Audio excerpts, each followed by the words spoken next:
What's up, everyone? Welcome to your weekly tech update, the show that explores the newest, coolest, and craziest side of the interwebs. I am your host, Ray McNeil. Coming up on the program today, the awesomely weird Alibaba electric vehicle of the week is a ride-on electric dinosaur. Nothing Forever is an endlessly odd, endlessly pixelated spoof of a Seinfeld episode, interestingly generated by artificial intelligence.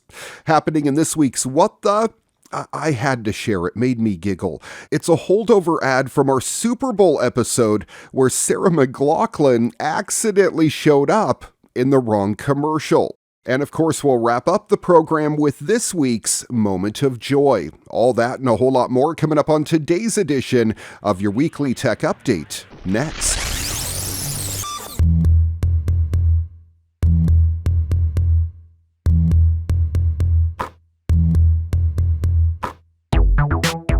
This one's quite a bit out there, but stick with me here because there's just something about a giant ride-on electric dinosaur powered by a mystery electric motor that feels perfectly fitting for the awesomely weird Alibaba electric vehicle of the week column from electric.co.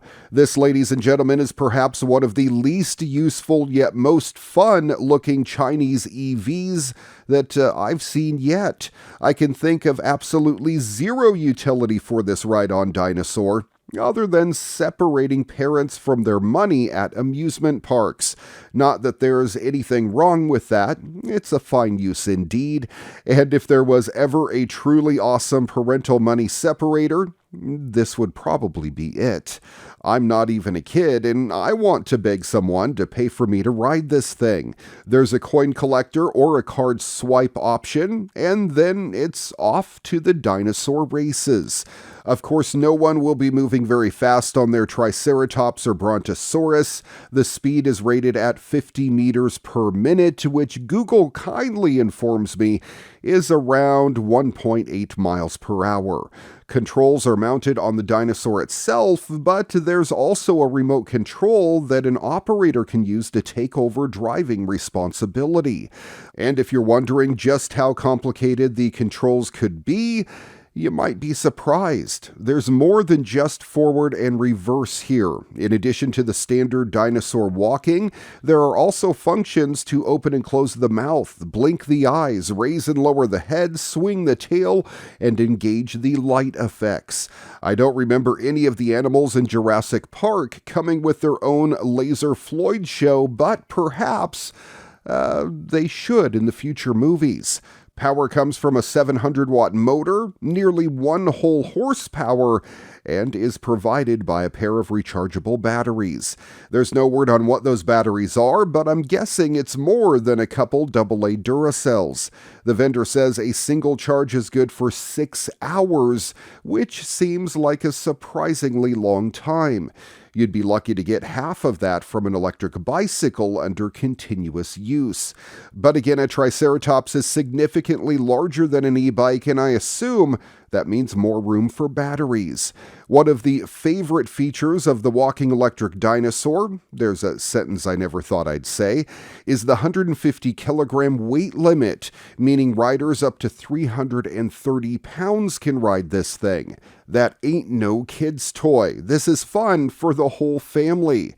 And I haven't even gotten to the coolest part yet, the way it walks. Based on the pictures, I assumed it was just a rigid model with the little hoverboard wheels mounted on the bottom of the feet. The wheel part is probably correct, but you can see from the videos that the legs actually walk. There's another motor that seems to move them back and forth. I don't think it actually provides any walking power, but it sure gives the illusion that it's walking instead of rolling. So what does something like this cost? From the looks of the sales page, $3,500. That's about on par with that last e-bike we talked about. I'm not even sure if that's a good deal or not. What's the going rate on walking electric dinosaurs these days? Is there a Kelley Blue Book value I can refer to? Since I can't really tell if I'm getting ripped off or not, I think I'll sit this one out. But good luck to you if your partner comes and yells at you for buying the kids or yourself a walking electric dinosaur. A Minecraft mad scientist has recreated The Legend of Zelda inside the blocky sandbox game without any third-party mods or resource packs. Yes, we're talking about Minecraft. Fan and YouTuber Closer, who has also made versions of Sonic the Hedgehog and Super Mario inside of Minecraft, took nearly a month to craft the Zelda tribute. The developer used command blocks, custom textures, and other in-game features to recreate the 1986 NES classic. I used a block bench to create a flat version of Link from all sides so that I can rotate it to make it look like he's facing every direction, he explained. He then said he overlaid the model over a carved pumpkin, which is one of the items you can wear on your head in Minecraft. He then made the player invisible to make it look like you're controlling Link. It's pretty incredible, and it looks pretty good considering this is inside of Minecraft. Closer said on Reddit they will release the playable creation, which runs through the first boss fight, once their YouTube video gets to 5,000 likes. It has over 500 at the time of this story. The developer says they want to eventually release the entire gaming engine inside Minecraft. It's much easier to understand rather than something like Unity. I believe Minecraft really has the ability to help people get into game development, he said. This one is way out of left field, especially if you're a gamer and know anything about Nintendo. The popular GameCube emulator known as Dolphin has advanced so far that it now has its own full UI on Xbox consoles, meaning that players can easily install its software on their consoles and play any of the GameCube's games with ease. This is something that fans have been begging Nintendo to add for years now, and it looks like emulators have beaten them to it once again. How long this will last? Nobody knows. The GameCube might not have had the best console reputation in the world, but a lot of us loved that purple lunchbox. As pointed out by YouTuber Modern Vintage Gamer, the emulator has removed the requirement for players to customize their settings on PC before copying over to their Xbox console, which now includes the Xbox Series X and S, as they have fixed a full settings menu on the console version of the emulator itself. Patch notes from Dolphin reveal new additions to the emulator itself, and it has been confirmed that the resolutions of the games on the GameCube can now reach up to 5K definition.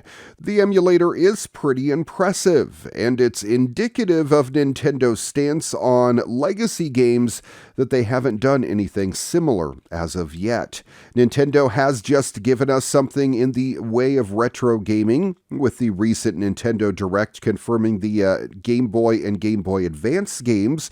Although this means we'll be able to play Link's Awakening, we're no closer to playing Wind Waker on the Switch. Alongside the Zelda contingent of Wind Waker and the Twilight Princess, we'd love to see Metroid Prime, Luigi's Mansion, and Paper Mario: The Thousand Year Door. Then Nintendo can finally rival Microsoft and Sony's nostalgic catalogs. It's consistently strange that Nintendo refuses to engage with its past in any meaningful way, but at least some third-party emulators are.